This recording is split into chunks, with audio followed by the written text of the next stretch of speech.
Hello friends, welcome back to लॉमिनिया with Manish. आज फिर से आपके साथ एक प्रैक्टिकल प्रॉब्लम डिस्कस कर रहे हैं जो कि बहुत ही इजी है, छोटी सी भी है। कॉन्सेप्ट समझने में आपको कोई ख़ास दिक्कत आएगी नहीं।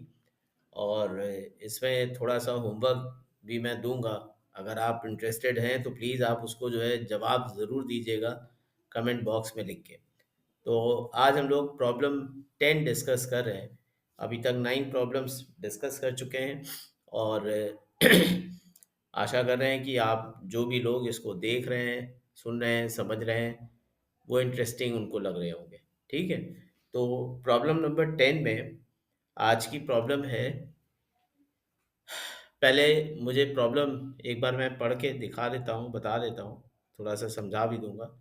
तो इसमें लिखा है के who is trying to sell an unsound horse, ठीक है, forges a veterinary surgeon's certificate stating the horse to be sound and pins it on the stable door।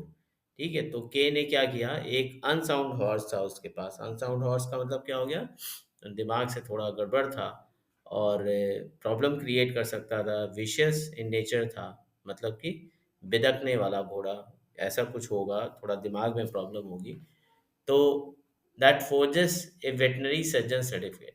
फोर्जेस का मतलब क्या हो गया कि जाली एक वेटनरी सर्जन का सर्टिफिकेट बनवा लिया जिसमें ये लिखा था कि हॉर्स साउंड माइंड का है, और उसको अपने डोर पे लगा दिया। Clear. P who comes to examine the horse but the certificate goes unnoticed by him। देखिएगा ये बहुत इंपॉर्टेंट पार्ट है आपके इस प्रॉब्लम का। P जो कि हॉर्स को एग्जामिन करने आया, उसने देखा कि हॉर्स जो है वो जो नोटिस लगा था वो उसने ध्यान नहीं दिया, पढ़ा नहीं, जाना नहीं। ठीक। फिर लिखा he buys the horse and finds later on the horse to be unsound. So he wants to avoid the agreement under the plea that he has been defrauded. Will he succeed? ठीक है, तो वो चाहता था कि ये agreement को avoid करना और इस प्ली पे कि मेरे साथ फ्रॉड किया गया। ठीक। तो क्या वो सक्सीड होगा, क्या उसको सफलता मिलेगी, ये क्वेश्चन आपका पूछा गया था आईसीडब्ल्यूए में 1975 में। उस समय आईसीडब्ल्यूए कहा जाता था, आज के समय में ये सीएमए हो गया, कॉस्ट एंड मैनेजमेंट अकाउंटेंट, ऐसा कुछ करके।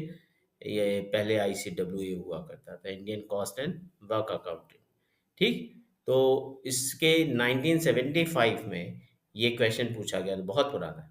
ठीक। अब इसमें होगा क्या, सक्सीड होगा कि नहीं होगा, तो ये सॉल्यूशन पे हम लोग फोकस करते हैं और सॉल्यूशन से आपको पता चलेगा कि इसमें क्या होगा।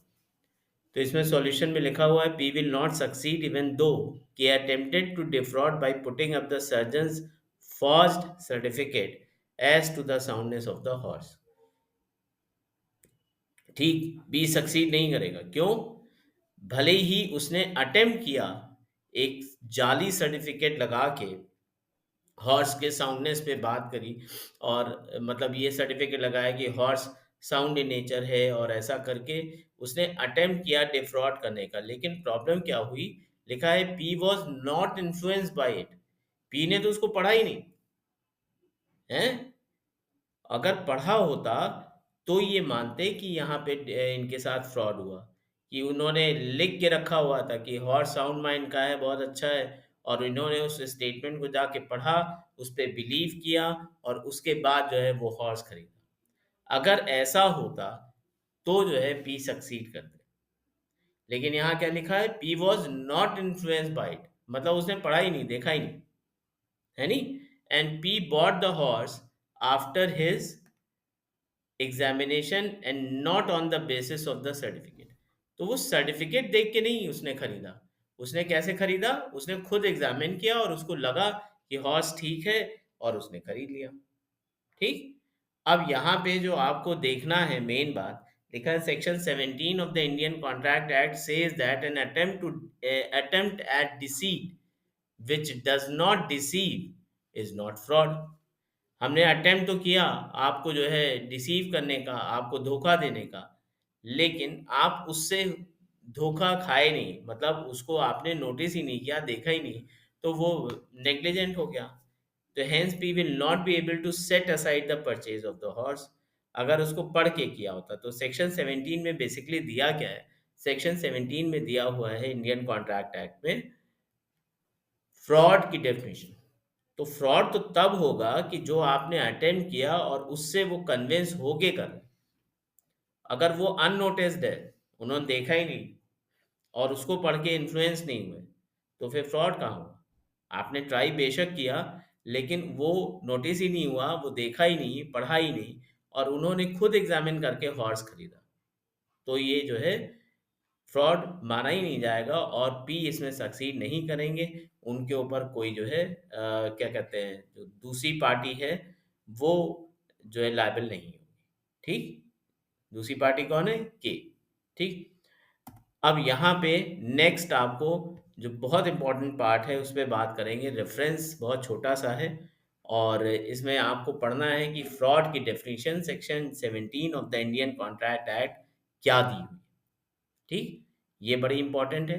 तो अगर आप फ्रॉड की डेफिनेशन ध्यान से पढ़ेंगे और उसके पार्ट सब समझेंगे, तो ये आपको समझ में आ जाएगा कि एक्चुअल सेंस में फ्रॉड होता है। फ्रॉड आपने अटेम्प्ट किया और अगली पार्टी उसके झांसे में आई भी, तब तो ठीक है। अगली पार्टी ने उसको पढ़ा ही नहीं, समझा ही नहीं, देखा ही नहीं, तो ऐसे केस में वो जो है एंटाइटल्ड नहीं होगा। दूसरा एक मज़ेदार केस है, हॉर्स फॉल वर्सेस थॉमस, 1862 का केस है। तो यही आज आपका होमवर्क है कि मुझे इनके फैक्ट्स आप हमें कमेंट बॉक्स में लिख के बताइएगा कि horse fall versus Thomas case में हुआ क्या था। ठीक? बिल्कुल इसी केस पे जो मैंने आपको अभी प्रॉब्लम और सॉल्यूशन डिस्कस किया है, बिल्कुल उसी पे बेस्ड है। तो दोस्तों आशा करते हैं कि आप इसका आंसर मुझे ज़रूर कमेंट बॉक्स में देंगे और समझ में आता है तो कमेंट में भी लिखिएगा, कोई क्वेरी है तो पूछिएगा। And thank you. Keep learning, keep watching law mania with Manish.